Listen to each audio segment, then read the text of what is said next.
My father hosted monthly family beauty assessments once I turned 16. I stood still while he projected close-up images of my face on our living room wall. My sisters tapped ratings on their tablets. I swallowed humiliation. They nodded in agreement, rating my nose.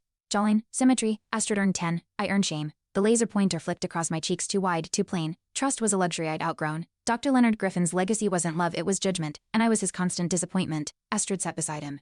Her features praised like sacred scripture. Your sister's what perfection looks like, he'd say, tapping the laser on her jawline. I'd fake a smile, clench my fists under the table. Astrid never defended me, just nodded. Our mother stayed silent. Once, I flinched and he mocked me for being dramatic. I was tired of swallowing every insult like medicine. My therapist once asked if I had a safe memory of him. I said, only when he was out of town. After another assessment, I took the laser pointer and clicked it off. I'm done, I said. He smirked. You're under contract until you're 21. I showed him my secret savings account. Sue me, he did. Astrid testified against me. Our family lawyer, Mark, sided with Dad. I felt betrayed, but clung to the memory of my plan. I wasn't walking away, I was going to burn his doctrine down. The court was packed. Dr. Griffin smiled, surrounded by surgeons vouching for his non-invasive assessments. I trembled but held firm. My symbol, the laser pointer, sat in my purse. Astrid avoided eye contact. When cross-examined, she said, Harper always exaggerated. I winced. Mark winked at my father.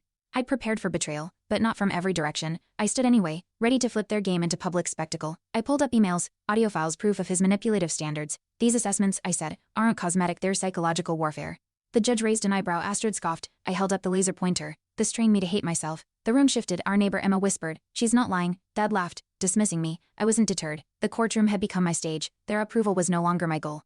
The twist cracked loud. 14 women stepped forward, ex-patients, former students, each with stories echoing mine. The judge called for an ethics review. Astrid's face drained. Dead snapped. Lies, but the court no longer bowed. The laser pointer wasn't a weapon anymore, it was evidence.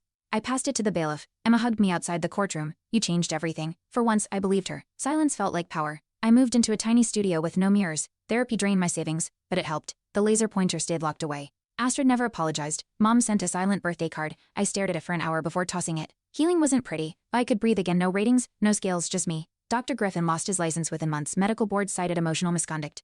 Astrid faded from public view. I started a blog. Anonymous raw readers shared their scars. The laser pointer, I mailed it to the ethics board with a note. Use it better. My sister never replied, but strangers did, and their words felt like home. Thanks for watching.